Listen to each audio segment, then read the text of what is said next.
हिता जो असे जागता धन्य माता पिता दयाचिया पुढे कन्या पुत्र होती जे सात्विक तयाचा हरिक वाटे देवा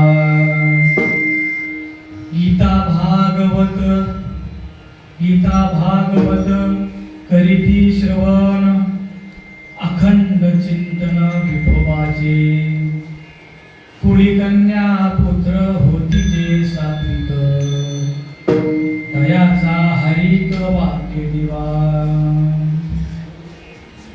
तुका म्हणे मज घडो त्यांची सेवा तरी माझ्या दैवा पार नाही कुळी कन्या पुत्र होती जे सात्विक तयाचा हरिक वाटे दिवा घाला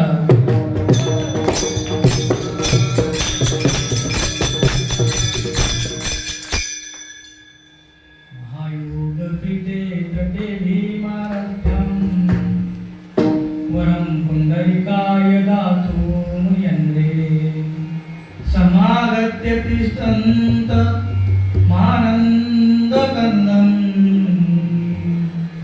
परब्रह्मलिङ्गं भजे पाण्डुरङ्गम्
तुलसी माला कंदरं कंजनेत्रं सवेदवलहासं विठ्ठलं चिंतयामि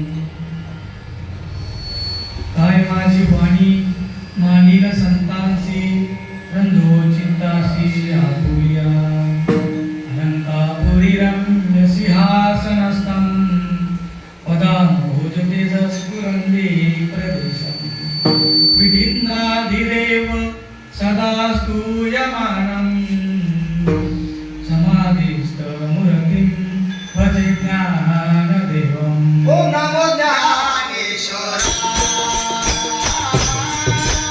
ओम नमो ज्ञानेश्वराय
पावन पावन अध्यात्रय जननी देवाची. ओम नमो जय आद्या वेद प्रतिपाद्या जय जय ससौविद्या आत्मवा. देवा तुझी गणेशू सकलार्धमती प्रकाशू म्हणे निवृत्ती दासू अवधारी ज्योती. आकार चरण युगुल उकार उदर विशाल अकार महामंडल मस्तकातळे. हे तिन्ही एक वटले ते शब्द ब्रह्म कवळले ते मियासी गुरुप्रकैनले आदिती. आता अभिनव भाग्यलासिनी जे चातुर्यात कला कामिनी ते श्री शारदा विश्वमोहिनी नमिनी. जयांची किरिया स्मरण होय सकल विद्येचे अधिकरण.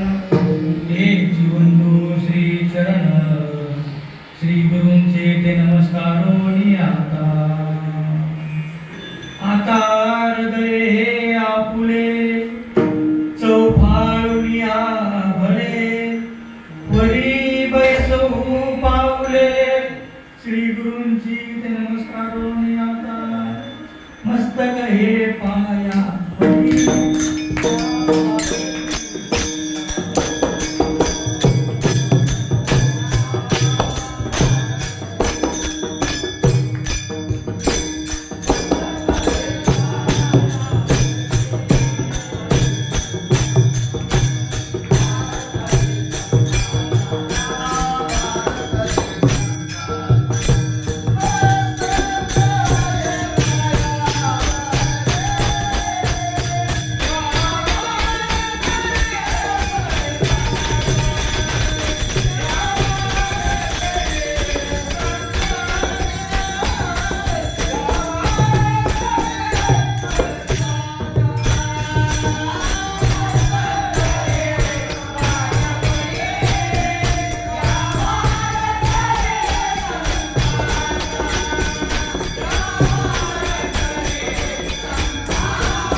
आपल्या हिता जो असे जागता धन्य माता पिता दयाची. प्रस्तुत प्राप्त प्रसंगी कीर्तन रूपी सेवकाचा निवडला. महान असे भगवत भक्त जगदवंतने साधू संत श्रेष्ठ वर्गात संपूर्ण देहू निवासी श्रीमंत श्री जगद्गुरु तुकाराम महाराज यांचा 4 चरणाचा असा हा आजच्या कीर्तन रूपी सेवकाचा निवडलेला आहे. आपण विठाला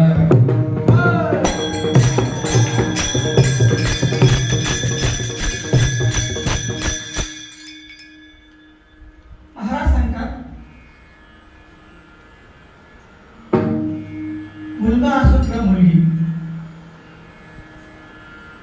कुणी असो जर त्याचा जन्म आपल्या घरात झाला पण कधी कुठल्याही मुहूर्तावर जन्म कधी होऊ शकतो. जन्माला काही मुहूर्त नसतो. त्या आपल्या घरात झालेला मुलगा किंवा मुलगी ही जर सात्विक असली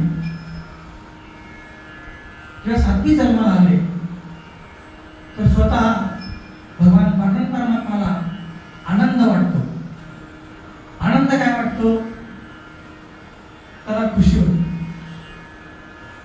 कारण तो आपल्या हितासाठी जन्माला आलेला असतो.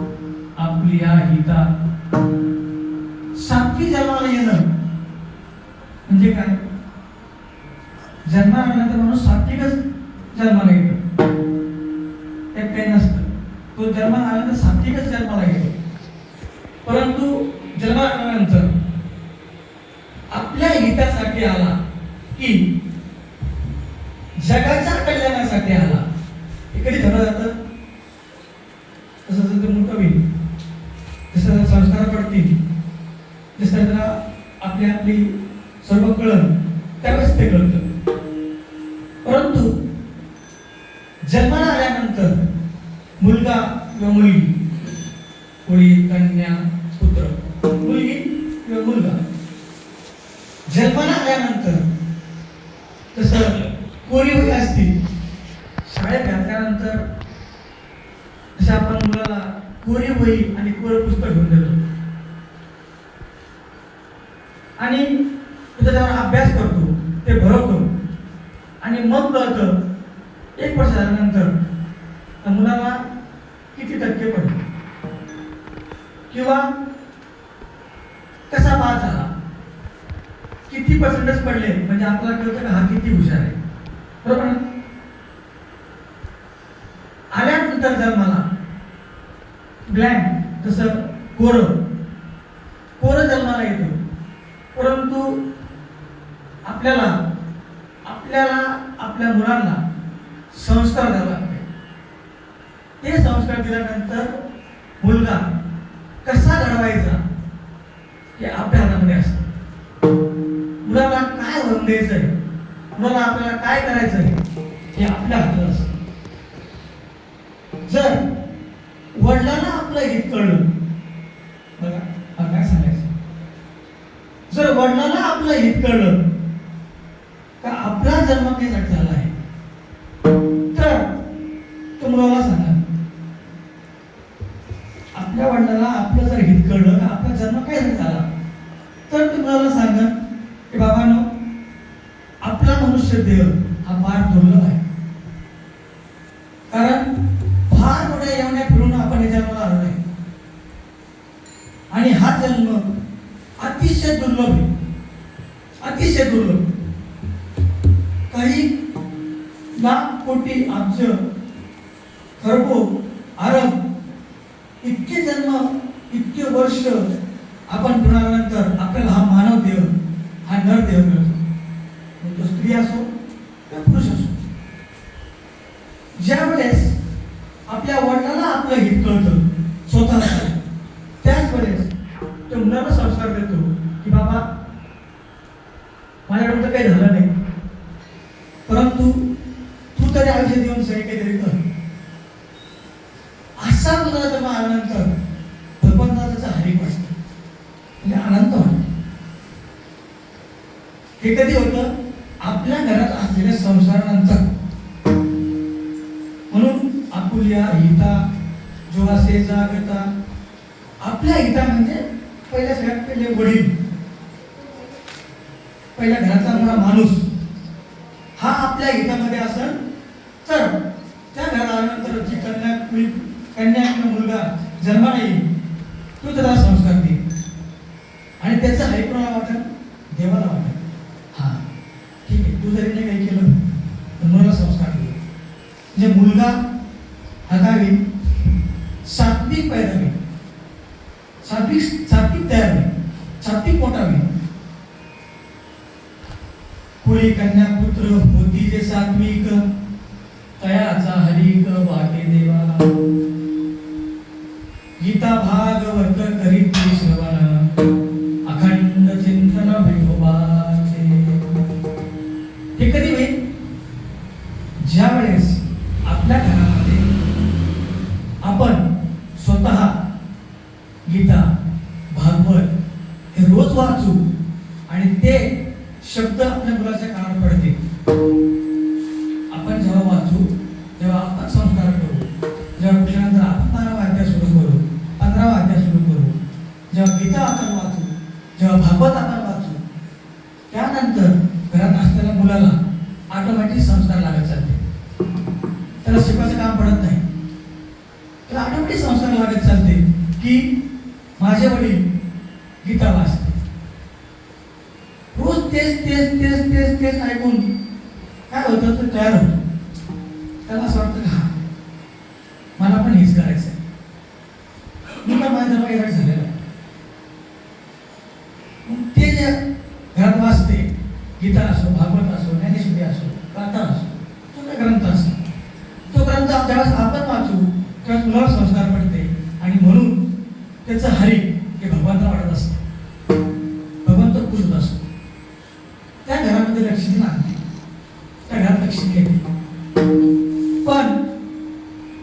नुसतं गीता भागवतच नाही तर अखंड चिंतन विठोबाचे. सगळ्यांच्या तोंडामध्ये काय असतं? विठ्ठल विठ्ठल विठ्ठल विठ्ठल विठ्ठल विठ्ठल. प्रत्येक तोंडामध्ये असतं विठ्ठल विठ्ठल विठ्ठल विठ्ठल. नामस्मरणाला जी ताकद आहे ती ताकद कशाच नाही. म्हणून हे सर्व गीता भागवत ज्ञानेश्वरी गाथा हे ग्रंथ आपल्या घरात असले पाहिजे. आणि विठोबाचं नाम हे अखंड आपल्या घरामध्ये असलं पाहिजे. अखंड स्वयंपाक करताना असो, काही कार्यक्रम काम करताना असतो, कामात असो, कशात असो, आपण कशात असो, हे नाव आपल्या अखंड मुखामध्ये असलं पाहिजे. मग पुढे काय म्हणतात तुकाराम महाराज? असं जर घर असेल, असं जर घर असेल, कसं असं वडिलांना संस्कार आहे, मुलगाही शिकतो आहे, मुलालाही संस्कार पडते आहे. त्यांच्या घरात रोज गीता गाथा वाचल्या जाते, ज्ञानेश्वरी वाचल्या जाते, रोज विठोबाचं अखंड नाम घेतलं जातं. त्या लोकांची सेवा माझ्याकडून करू. तुका म्हणे मज घडो त्यांची सेवा तरी माझ्या दैवा पार. अशा लोकांची जर सेवा माझ्याकडून घडली तर माझं भाग्य फार मोठं आहे. मी भाग्यवान समजतो. असं माझं थोर भाग्य आहे की जर अशा लोकांची सेवा ही माझ्याकडून घडते. त्यासाठी आपल्याला सात्विक व्हावं लागेल. सात्विक घर असायला पाहिजे, गीता वाचून वाटायला पाहिजे, ज्ञानेश्वरी असली पाहिजे, एकादशी झाली पाहिजे. या सर्व गोष्टी ज्या ठिकाणी होत्या अखंड चिंतन विठोबाचं असतं. त्या ठिकाणी मला सांगतात का अशा घराची, अशा सर्व त्या घराचा एक माझ्याकडून सेवा घडली पाहिजे. हा थोडक्यात आपल्या अभंगाचा भावार्थ समजा. विठ्ठल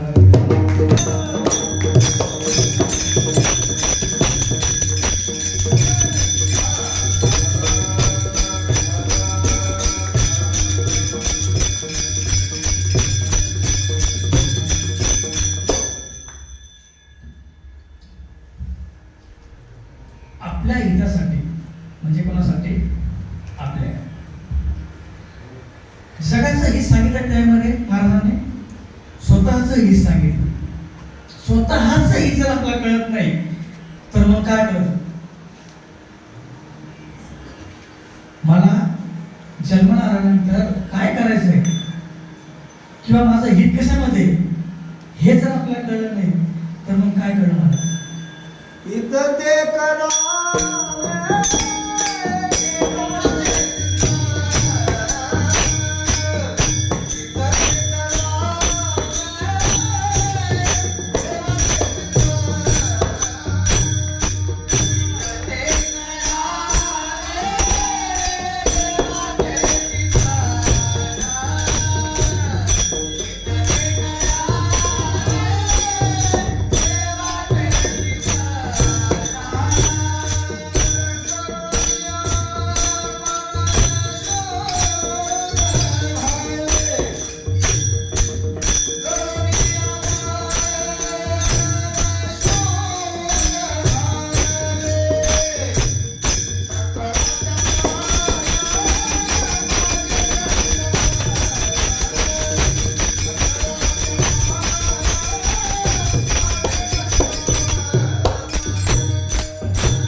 तुमच्या पायाला दंडवत म्हणून सांगतो. काय करा? सकाळच्या पाया माझी दंडवत. सगळ्यांना दंडवत करून सांगतो की काय करा? हरिनाम घ्या, तुकार नाम घ्या, नाम घ्या. कारण 4 युगामध्ये किती युग आहे माहिती ना? 4 युग. 4 युगामध्ये जे शेवटचे युग आहे हे कलियुग आहे.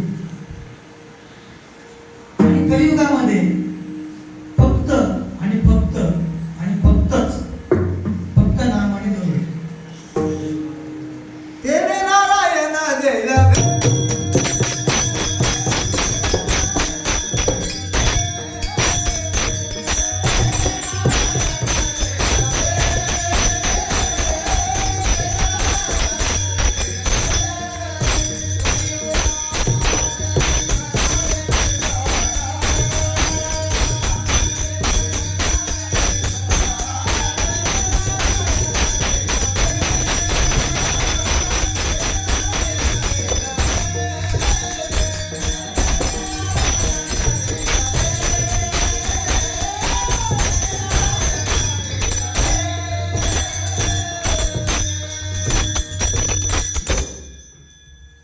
कलियुगामध्ये जर आपल्या जीवनाचा उद्धार करून घ्यायचा असेल किंवा या मायारूपी संसारातून तरुण जायचं असेल किंवा आपला हित आपल्याला साध्य करायचा असेल किंवा मोक्षाच्या प्राप्तीला जायचं असेल किंवा या जन्म मरणाच्या फेऱ्यातून बाहेर पडायचं असेल किंवा मरावे परी कीर्ती रूपी जर तुला बोलायचं असेल तर तुला काय करावं लागेल? काहीच करायची गरज नाही. कारण सतयुगामध्ये काय व्हायचं? ध्यान करावं लागायचं. ध्यान काही 1000 वर्ष ध्यान केल्यानंतर भगवंताची प्राप्ती होत होती. काही 1000 वर्ष तपस्या करावं लागायची. सगळे मला पुढे वावळ व्हायचे, वावळ अशी डोक्यावरून पूर्ण वावळ जायची अशी. पण ते नामस्मरण चालू. इतकं नामस्मरण करत राहायचं तेव्हा भगवंताची प्राप्ती व्हायची. सतयुगामध्ये. त्रेतायुगामध्ये ती कशामध्ये झाली? यज्ञ करावं लागायचे. मोठे मोठे यज्ञ व्हायचे. मोठे यज्ञ राजयज्ञ मोठे यज्ञ करावं लागायचे. कितीतरी यज्ञ करावं लागायचे. कितीतरी हजारो लाखो कोटी यज्ञ करावं लागायचे. त्यावेळेस भगवंताची प्राप्ती झाली होती. आपल्याकडून तीर्थ जाणं होत नाही. आता यज्ञ विंदा ध्यान विंदा आपल्याकडून ध्यान करतात. मोबाईलची जर टिंग वाजली लेवा साईड पाहते किती झाला असं नवीन रील आली काय? 3 वाजता जरी नवीन रील आली असं नवीन रील बस पार राहायची. मला काय कॉम्प्लिकेटेड करत राहते. आपण हसत राहायचं. मला घरी आला संध्याकाळी आपला लगेच तुम्ही वापरा काय आलं? कशामुळं? त्या मोबाईल मला सांगा काय नाव यावं? दूध गरम करायला ठेवल्यानंतर फोन पाहिजे गरज आहे का? दूध गॅसवर ठेवलं फोन पाहिजे गरज? ते दूध उतू जातं महाराज असं रस्त्याला लागत ते खालून फार तरी काही चालू हसणं आपलं ठीक आहे आले का? कशासाठी? कारण आपल्याला आपलं हित कळलं पाहिजे. मला सांगायचं एवढंच, आपल्याला आपलं हित कळलं पाहिजे. रील पाहिल्याने आपलं हित क्षणाक्षणा हाची करा.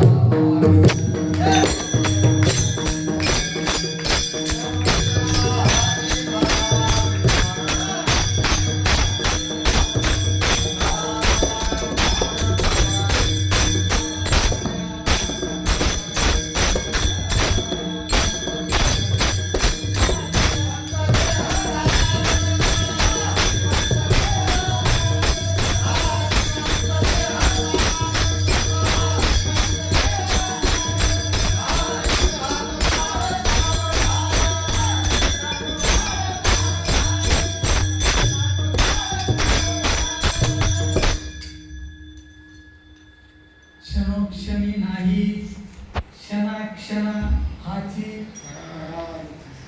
पहिलं बघा क्षणोक्षणी म्हणतात खरंचा अर्थ क्षणाक्षणा हाची कारण ग्रंथ खरं सांगतात माणूस खरं सांगतो क्षणाक्षणा म्हणजे काय आणि क्षणोक्षणी म्हणजे काय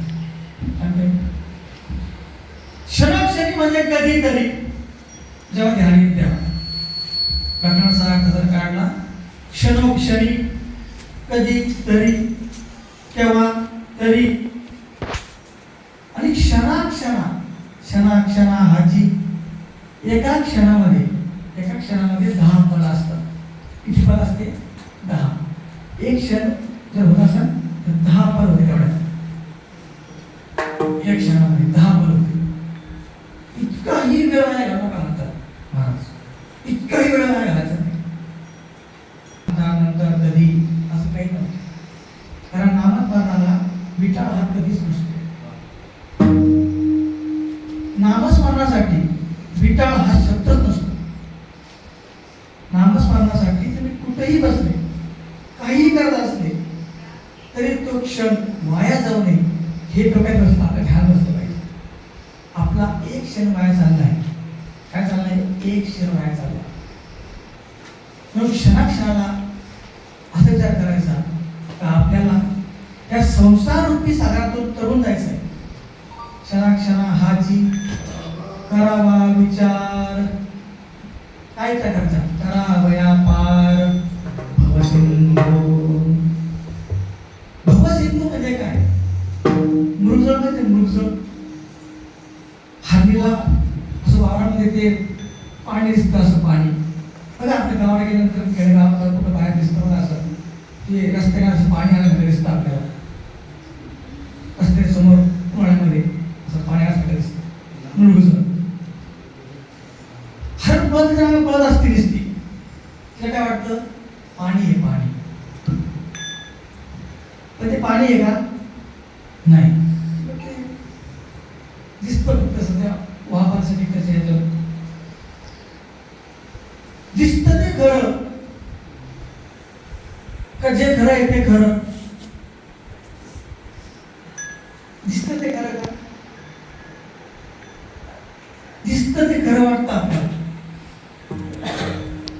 आपल्याला काही दिसतं ना हा खरं आहे दिसतं तर खरं वाटतं आपल्याला पण जी गोष्ट खरी ती आपण विसरलो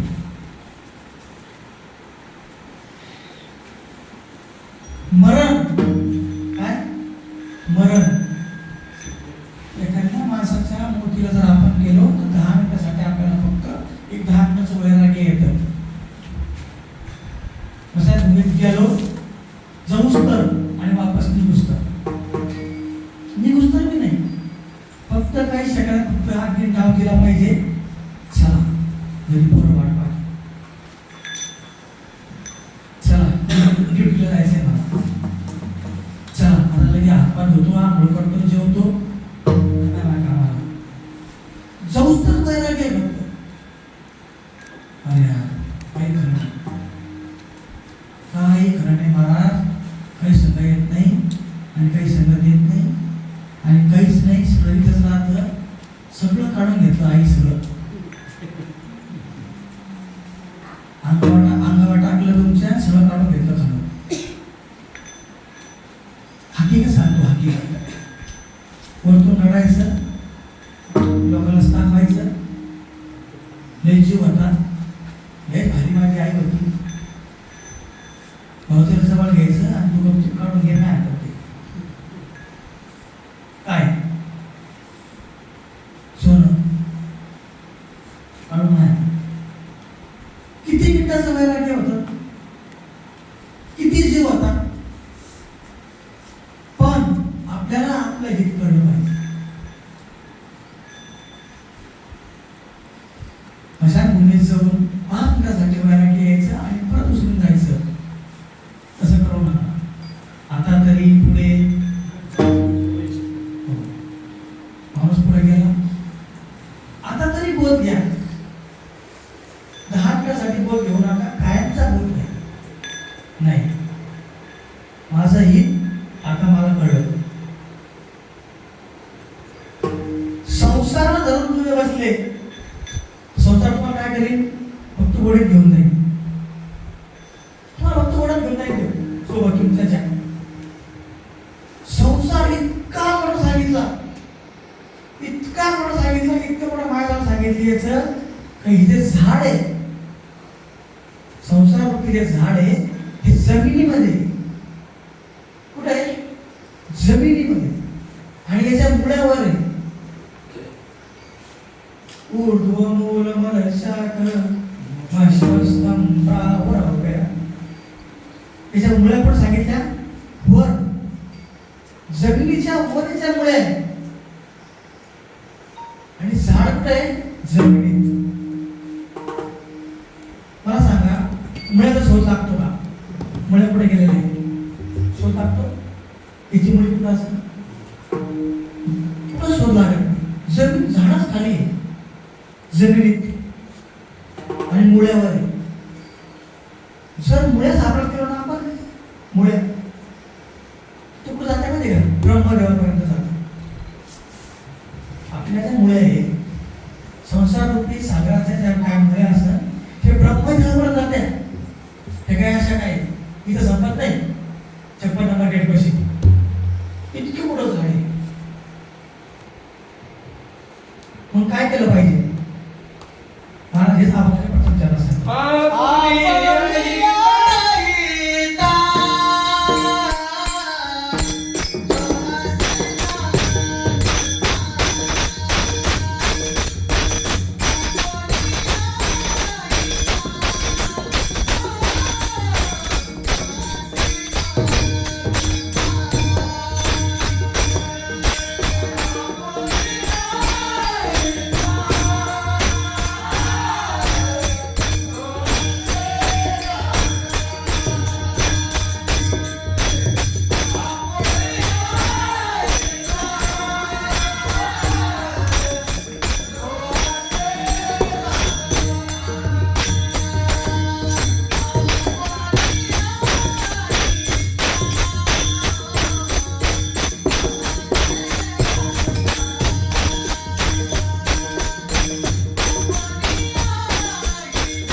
नामस्मरण करता येणार नाही. आणि नामस्मरण जर झालं ना, नामस्मरण जर केलं ना, ऑटोमॅटिक बुद्धी शुद्ध होत जाते. त्यामुळे आपण नामस्मरण करू. 12 कोटी नामस्मरण केलं एका वर्षात. किती? 12 कोटी. कोणी केलं?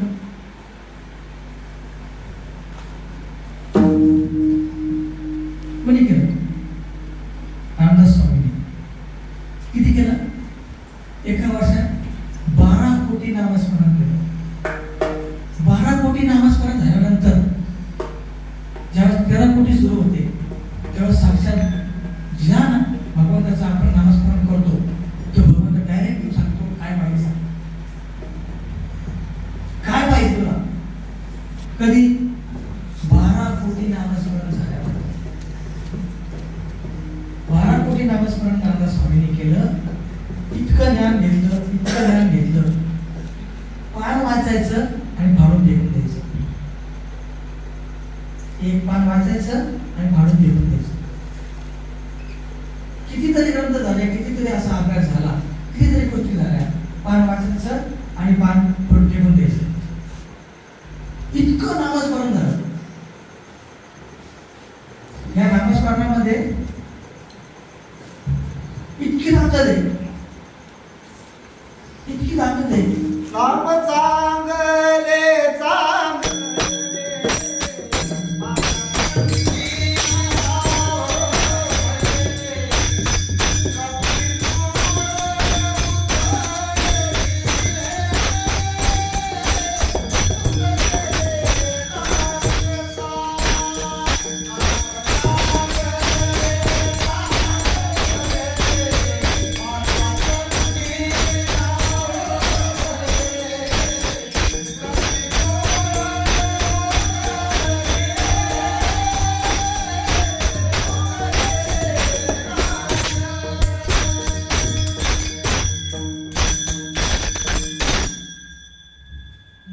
चांगले चांगले नाम फक्त आपला म्हणायला चांगले नाही, आपल्या कंठात आलं पाहिजे. फक्त नाम चांगले असं नुसतं ऐकायला चांगलं वाटतं, पण आपल्या कंठात आलं पाहिजे तर ते चांगलं.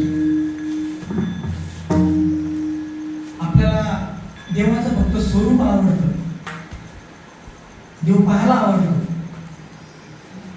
पण असं म्हणत नाही का देव प्राप्त करून घ्या. देव प्राप्त करून घेण्यासारखी वस्तू दिला किंवा देव हा प्राप्त होईल का, किंवा देव आपल्याकडे येईल का. देव कुणाला भेटतो, देव किती मोठा आहे, देव केवढा आहे, देव कुठे आहे, हा प्रश्न काही झाला का. देव म्हणजे काय, देव म्हणजे काय. आपणची देवा होय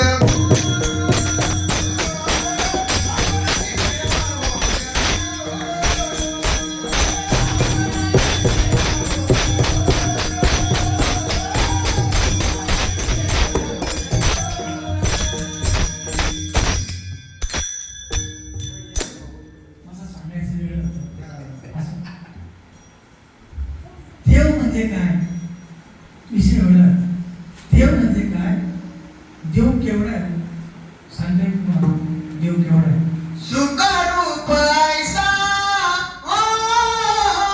तुझ कोणी सांगा.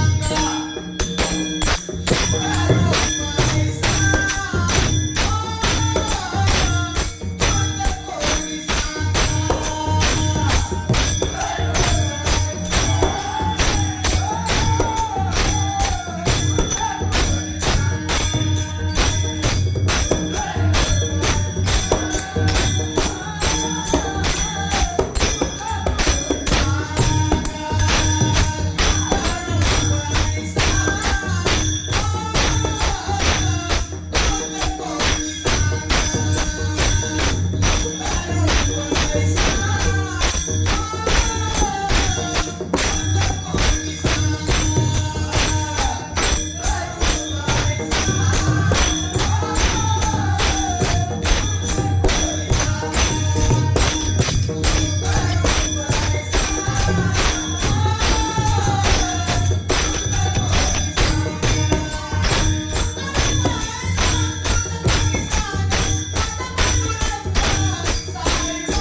देव केवढा आहे थोडक्यात सांगतो. देव केवढा लक्षात ठेवा फक्त. कोणी विचारलं ना देव म्हणजे काय किंवा देव कुठं भेटणार होऊ शकतं. तुमच्या कुळामध्ये असा कन्या किंवा पुत्र जन्माला येऊ शकतो. आजी देव म्हणजे काय होऊ शकतं ना असं विचारते. पिढीचेच होती ना. आपल्या घरात आपले संस्कार जर आपण पोरांना दिले तसंच ते घडणार.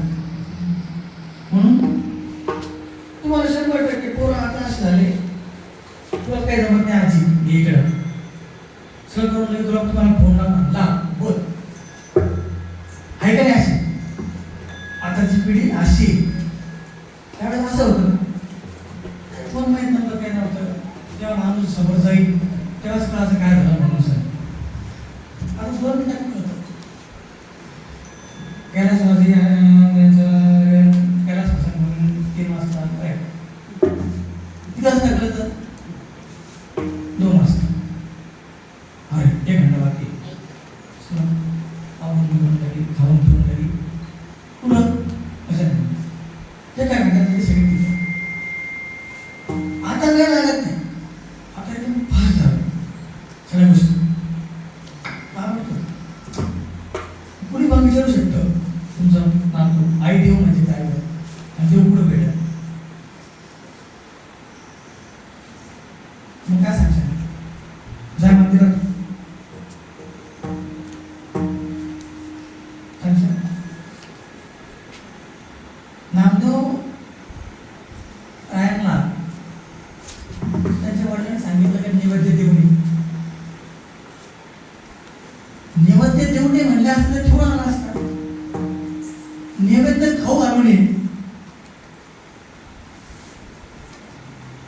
बोलायची पद्धत कशी होती. नैवेद्य दाखवू नये म्हणजे काय दाखवायचा ओम सहनावतु म्हणजे म्हणायचं. तर तसं नव्हतं. देवाला नैवेद्य खाऊ घालू नये. काय केलं खातो का नाही खाऊ घालणार. प्रश्न आपल्याला प्रति जायचा आपल्या भाषेत देव म्हणजे काय आणि देव केवढा मला सांगतो. आता लक्षात ठेवा. भरपूर लोक आपल्याला ऑनलाईन बघते असं नाही एवढंच होत आहे पण देव म्हणजे काय हे आपल्याला बघायचं आज. कारण एकादशी हे औचित्य साधून झालेला अभ्यास हा आपल्याला आज सांगायचा.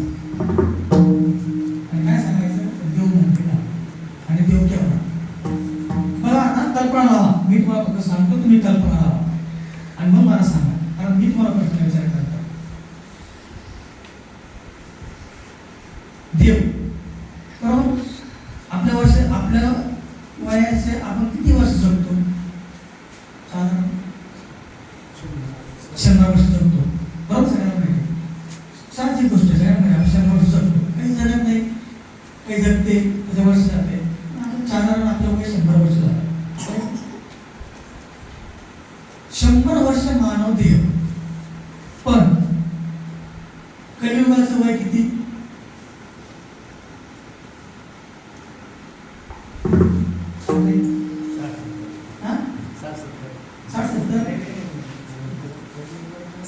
कलियुगाचं वय किती. कलियुगाचं वय 4,32,000 वर्ष. हे काय झालं कलियुगाचं वय. बघा आपल्याला देव पाहायचा आहे. शेवटी असं लक्षात राहून आपल्याला देव पाहायचा आहे. तुम्हाला देव दाखवतो. सोपं आहे एकदम सोपं आहे. देव म्हणजे काय असं कुठं बाहेर नाही. देव आपल्या बशीचे आणि कसा पाहायचा आहे तो सांगतो. कलियुगाचं वय 4,32,000 वर्ष. 4 युग. 4 सगळ्यांना माहिती आहे 4 युग आहे म्हणून सरी कोणते कोणते. हा सतयुग त्रेतायुग द्वापारयुग आणि कलियुग. 4 वर्ष 4 युग. 4 युग आणि त्यांचं वय. सगळ्यात शेवटी बघितलं आपण. सगळ्यात शेवटी कलियुगाचं वय पाहिलं. कलियुगाचं वय किती सांगितलं आपण 4,32,000 वर्ष हे कलियुगाचं वय. याच्या मागचं द्वापार युगाचं वय किती?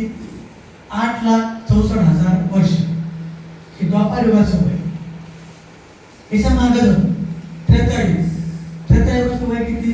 12,96,000 वर्ष हे त्रेतायुगाचं वय. आता काय आलं? सतयुगाचं वय किती? 17,28,000 वर्ष हे सतयुगाचं वय. लक्षात घ्या मला काय म्हणायचं. या सगळ्यांची जर बेरीज केली आपण तर ती येते 43,20,000 वर्ष. हे सगळ्यांची बेरीज केली किती येते? 43,20,000 वर्ष एक युगाची. हे चारही झाले म्हणजे काय झालं? एक युग झालं. एक युग हे चारही झाले. 43,20,000 वर्ष संपले म्हणजे एक युग संपलं. असे किती झाले पाहिजे? 2,000 झाले पाहिजे. लक्षात घ्या किती झाले पाहिजे? 2,000. त्याची बेरीज किती होती?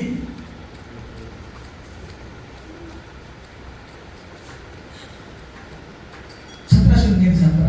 8.60 वर 17 येते. किती शून्य येते? 17 शंख महाशंख महापुरुष सगळ्यांना माहिती का? अर्भ खर्ब अर्भ शंख महाशंख. तिथे जाऊन पोचतो. कुठं जाऊन पोचतो? तिथे जाऊन पोचलो आपण. 17 शून्य आले आणि महाशंख पैसे आपण जाऊन पोचलो. तर एवढं झाल्यानंतर ब्रह्मदेवाचा 12 घंटे होते.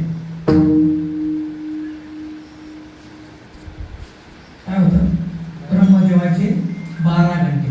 सकाळी 7ला उठायचं, संध्याकाळी 7 वाजता. हे कोणाचं होतं? ब्रह्मदेवाचं. कोणाचं होतं? ब्रह्मदेवाचं.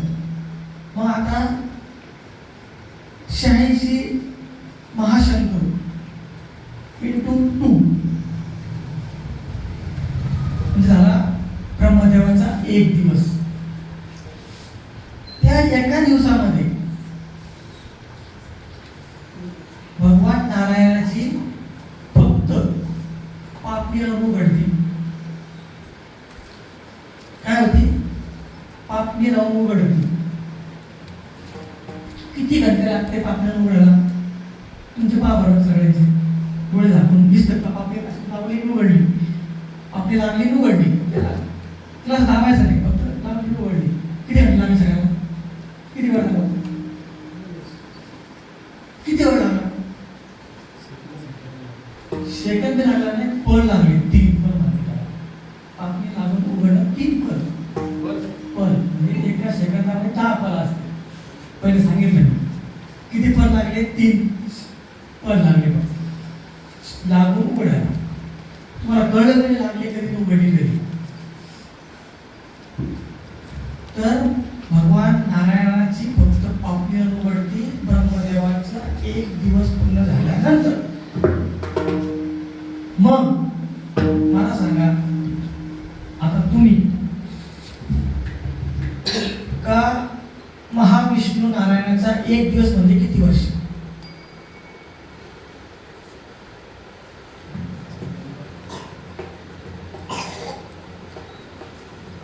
भगवान नारायणाचा एक दिवस म्हणजे किती लाख कोटी अब्ज अरब वर्ष म्हणजे भगवानाचा एक दिवस. भगवंताच्या एका दिवसामध्ये 14 ब्रह्मदेव. किती? 14 ब्रह्मदेव जन्माला येते, कार्य करते आणि मरते. तेव्हा नारायणाचा एक दिवस कंप्लीट होतो. एवढा मोठा देव तुम्ही ह्या मंदिरात आणला. आला का? आला का? एवढा मोठा देव ज्याची पापणी लागायला इतके काही अरब वर्ष लागते, लाखो करोड वर्ष लागते. त्या देवाला तुम्ही मूर्ती आणलं, तो आला का?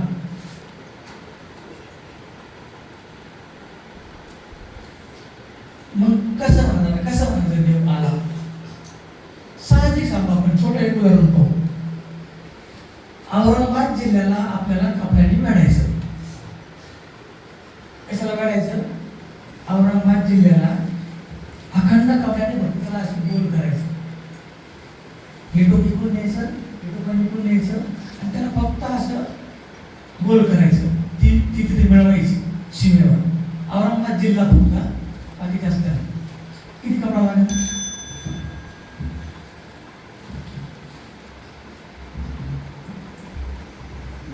महाराष्ट्राला आपल्या कपड्याने वेढायचं, भारताला कपड्याने वेढायचं, पृथ्वीला कपड्याने वेढायचं. जमन का? शक्य आहे? शक्य आहे का? होऊ शकतं का? सोपं आहे का? व्हायला पाहिजे. एवढ्या मोठ्या देवाला प्राप्त करून घ्यायचं, एवढा मोठा देव प्राप्त करून घ्यायचा म्हणजे विचार करा आपल्याला काय करावं. एवढ्या मोठ्या देवाला प्राप्त करून घ्यायचं आपल्याला काय करावं. म्हणून काय सांगतात? हा नवल केवळे केवळे न कळे कान्होबाची कुळे. बाळकृष्ण आनंद काय निर्माण केवढं नवल आहे. अनंत ब्रह्मांड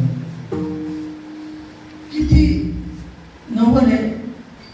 पण देव आकलतो कधी? भाव बळे आकळे. एरवी देव आकलतो, देव तुमचा देतो, देव तुम्हाला दिसतो, देव तुम्हाला भेटतो. या सगळ्या गोष्टी होतात. पण कधी? तुमचा भाव पाहिजे, तुमचा अंतःकरण पाहिजे, तुमचा देवावर विश्वास पाहिजे. देव आहे तुम्हाला असं जाणं झाली पाहिजे. काय नाही, देव काय देवाला नाही मागत नाही. तुम्हालाच खरा जाणे नाही त्याला कुठून घुमायला? एवढ्या मोठ्या देवाला, अरे तुम्हाला मला सांगा, हत्तीला 2 पोळ्या दिल्या, भाजी दिली, त्याचं पोट भरण का? हत्तीला 2 पोळ्या आणि भाजी दिली टाकून सनी, थोडा गूळ टाकला आणि खाऊ घातला, त्याचं पोट भरण का? तो म्हणाला बस आता मला दिवसभर काहीच लागत नाही म्हणून का? जेवढा मोठा मोठा तेवढं अन्न मोठं. जेवढा देव मोठा तेवढ्या सगळ्या गोष्टी मोठ्या. जेवढा भाव तेवढा देव. काय सांगायचं मला? जेवढा भाव तेवढा देव. मी म्हणलो देव इथं आहे, देव इथं आहे, देव पुढं नाही. देव अंतःकरणाने पाहिजे. देव कुठं पाहिजे? अंतःकरणात. तुम्हाला कुठं जायची गरज नाही. देवाला कुठं जायची गरज आहे? देवाला कुठं शोधताय तुम्ही? देव कुठे आहे? हृदयात आपल्या देव. कंठी प्रेमाला नैनी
माझा लहानपणीचा मित्र आणि मला अचानक भेटणार कोणतरी, अचानक म्हणजे मी असं विचार कधी केला नसेल की मला आता हा भेटल आणि तो भेटणं म्हणजे काय होतं, कंठ दाटून येतो माणसाचा, कंठ दाटून येतो, बोलता येत नाही आणि डोळ्यामध्ये ऑटोमॅटिक आसू येते. आपण त्याला बोलू शकत नाही आणि त्याला इतका हर्ष होतो आणि आपल्याला इतका हर्ष होतो का आपण काहीतरी सेकंद, काहीतरी वेळ, काहीतरी मिनिट आपण त्याला बोलू शकत नाही का कुठून आला म्हणून. इतकं कंठ दाटून येतो आणि डोळ्यातून अश्रू सुरू होतात. तर कधी ही गोष्ट कधी होती, त्याचं हृदय आणि आपलं हृदय एकमेकाला असं सारखं ठोके झाल्यानंतर, सारखं ठोके झाल्यानंतर असा भाव, हा भाव ज्या वेळेस मंदिरात आपण जाऊ ना, कुठल्याही मंदिरात जाऊ आणि जाताना असं खाली पाच जायचं आणि पायापासून पांडुरंगाच्या पायापासून वरती वरती वरती वरती असं वरती वरती वरती वरती वरती वरती यायचं आणि मग डोळे पाहायचे. पंढरपूरचा पांडुरंग परमात्मा आठवा आणि खालून त्याच्या पायापासून वरती वरती वरती आणला असं वरचं आणि मग ते डोळ्यात पहा. खेळू येणार नाही, डोळ्यात आसू येणार नाही, कंठ दाटून येणार नाही, आल्याशिवाय राहणार नाही. आल्याशिवाय राहणार नाही म्हणजे नाही. माणूस ज्यावेळेस भगवान परमात्माच्या मूर्तीला बघतो, कंठ दाटून येतो, असं हृदय म्हणतं आपलं, बाबा कुठे होता तू, किती दिवसात आपण भेटलो. अंतःकरण कसं पाहिजे महाराज, तोच परमात्मा इथं पण आहे, तीच मूर्ती इथं पण आहे. भाव तेवढा पाहिजे. मूर्ती दिसली, परमात्माची मूर्ती जर समोर दिसली ना, तेवढा भाव पाहिजे. देव कुठं नाही, चराचरात देव भरलेला आहे, चराचरात देव कुठं नाही, देव चराचरात